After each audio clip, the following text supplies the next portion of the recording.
खेती के साथ साथ उद्योग भी जरूरी है, तो निवेश हो, उद्योग लगे, इसके लिए राज्य में सरकार कुछ कर रही है?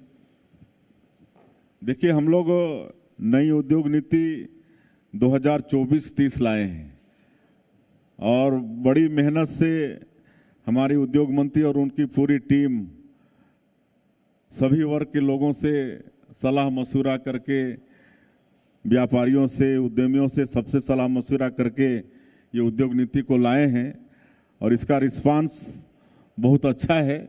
हम लोग देश में भी कई जगहों में, दिल्ली, मुंबई, बेंगलुरु, अहमदाबाद, ये सब में जाके इन्वेस्टर कनेक्ट का आयोजन किए हैं और जापान, साउथ कोरिया में भी इन्वेस्टर कनेक्ट का आयोजन किए हैं।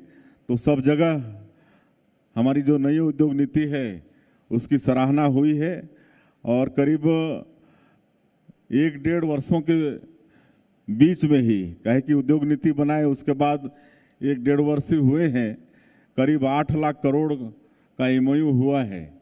और खाली एमओयू नहीं हुआ है बल्कि धरातल में कई काम प्रारंभ भी हो गया है। आपका सेमीकंडक्टर प्लांट का काम शुरू हो गया है, एआई बेस्ड डाटा सेंटर का काम शुरू हो गया है और कई उद्योग का यहाँ पर काम शुरू हो गया है और इससे 3.5 लाख करोड़ का तो एनर्जी के सेक्टर में एमओयू हुआ है।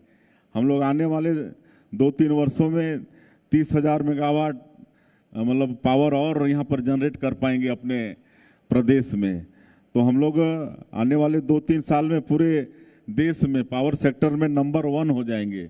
तो ये सब हमारी नई उद्योग नीति के कारण हुआ है और नई उद्योग नीति में महिलाओं को प्राथमिकता दिए हैं। हमारे एसटी, एससी, ओबीसी के जो उद्यमी बनना चाहते हैं उनको प्राथमिकता दिए हैं।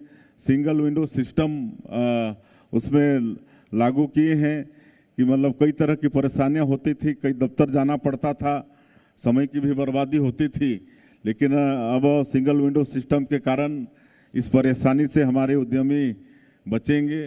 तो इस तरह से कई नए प्रावधान हम लोग नई उद्योग नीति में लाए हैं और इसमें रोजगार को भी विशेष महत्व दिए हैं। अगर कोई उद्यमी 1,000 करोड़ का निवेश करेगा या अपने उद्यम में स्थानीय लोगों को 1,000 रोजगार देगा तो उसके लिए 20 स्पोक की नीति अलग से है।